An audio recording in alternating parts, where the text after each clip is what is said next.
you're experiencing a login failure in Roblox with error code 2025, follow these steps to troubleshoot and resolve the issue. Step 1. Check your internet connection. Ensure that your device is connected to the internet. A weak or unstable connection can cause login issues.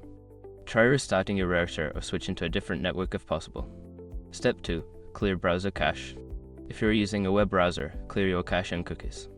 This can help eliminate any corrupted data that might be causing the login failure. Go to your browser settings and look for the option to clear browsing data. Step 3. Update your browser or app. Make sure that your web browser or the Roblox app is up to date. Outdated version can lead to compatibility issues. Check for updates in your App Store or browser settings and install any available updates. Step 4. Disable VPN or proxy.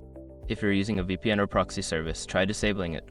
These services can sometimes interfere with your connection to Roblox servers, leading to login failures. Disconnect from the VPN or proxy and attempt to log in again. Step 5. Contact Roblox support. If none of the above steps work, reach out to Roblox support for assistance. Provide them with details about the error and any troubleshooting steps you have already taken. They can offer further guidance to resolve the issue. By following these steps, you should be able to address the login failure and get back to enjoying Roblox. If problems persist, don't hesitate to seek help from the community or support team.